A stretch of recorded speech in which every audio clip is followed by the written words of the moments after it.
Hello, everybody. Welcome again to Darkness Rises Development. Thanks for joining us on this wonderful Sunday. I hope you're having a good weekend. Real quick, we'll just go over some new updates. Let's see, yesterday we got some new portraits in, and I'll show you them right here. We've got the new ogres, the new male Killinese, we've got the new female half-elf, and they joined the already previously mentioned male and female troll and the male half-elf. So we're well underway. Continuing with portraits, many thanks again for your support and your kind donations to make that possible. And not much else to update you guys on, but tonight we do have a special guest. We're continuing with our brand new series of interviewing a DFC staff member. So we'll get right to it. We'll introduce my good friend Zackerias. How are you today, sir? Hey, I'm doing pretty good. How about yourself? I'm doing great, man. Thanks for coming by and joining the stream. And first question I really wanted to dive right into, just so everybody can get to know who you are. Just introduce yourself as the player and as the staff member you were for Mythic. Absolutely. My player was Eternal Magus. I started when I was, I don't know, maybe 12, 13 years old. So one of those big fanboys from really young. And I was a vampire, started as a blood mage, made it into, the Night Stalkers.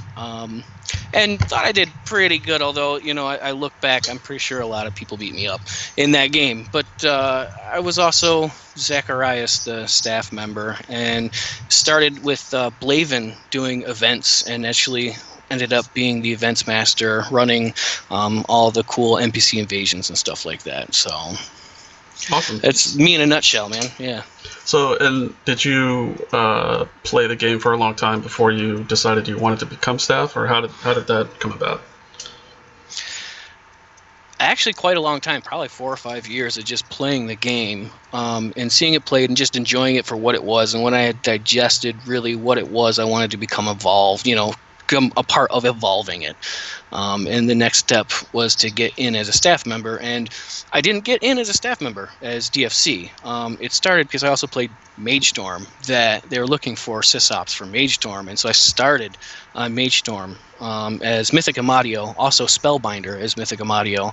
And once I kind of had clout as a staff member, I kind of gave Lori Silva, her name's Lori Higher Up now, a poke. And I'm like, hey, I really want to be over here doing this. And they're just kind of like, yeah, throw them a bone.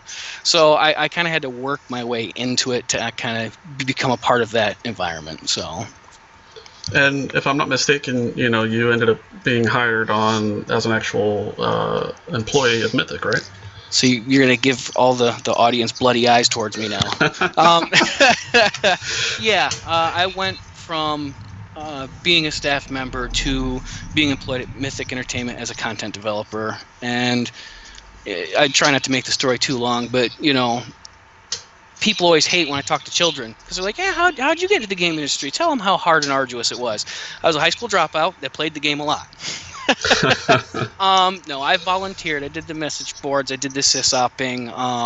I did some technical support. Back then, they were on AOL when I started playing and did tech support, And it evolved into me doing a story. I had to write a storyboard for like a quest line for DAOC.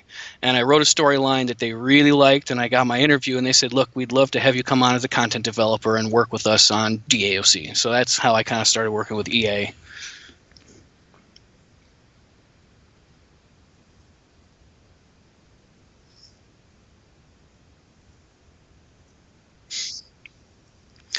I actually have a unique perspective because I worked with EA and Mythic, but I also worked with Mythic. I got hired on right at the transition period of EA coming in their doors.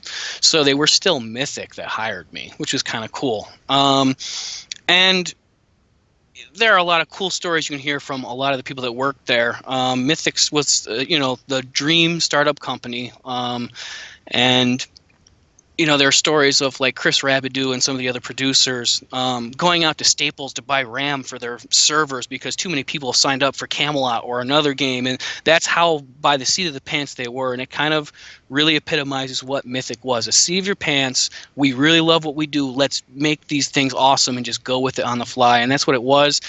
And that kind of environment changed when EA came in. They said, no, none of these shenanigans. They had the more corporate mentality approach of put it on paper and in pretty little graphs, because corporate loves graphs, how we're going to make money with something. And I think that was sort of, it could have been a good thing for Mythic if they embraced it and kind of put their own flair to it. But I think we talk about the downfall of Mythic too, kind of in this whole progression of things, may have been the downfall as well. You know what I mean? So.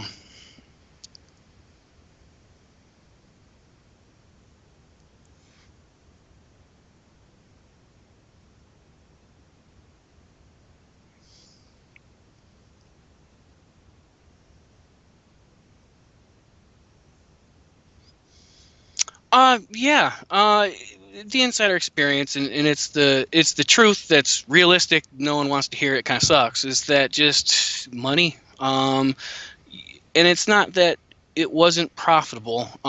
It was still profitable. So a lot of people say it was still profitable. It was. You're all right when you say it was profitable.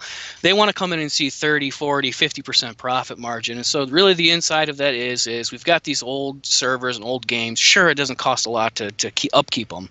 But at the same time, we really want to put those resources, even if they're minimal, towards something that's going to make us more money. You know what I mean?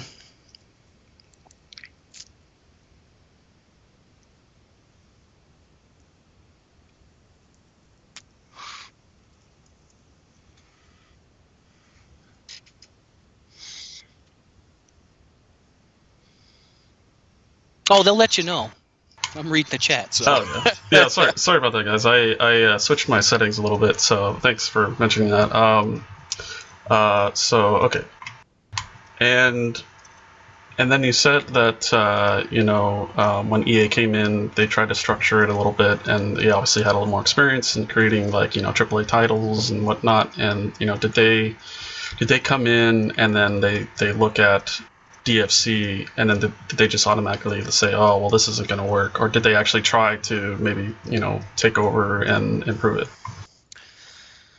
So they came in, and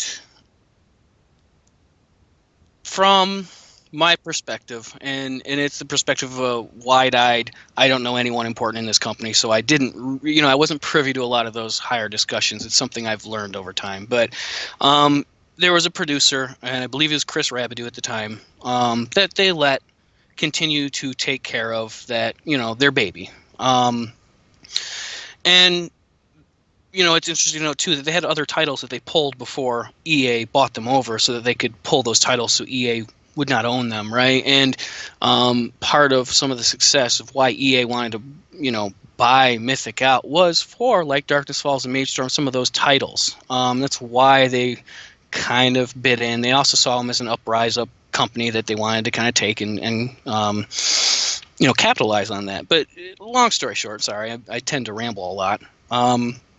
Is that they let it go to start. And it's a very hectic atmosphere. It will take up to 5 years.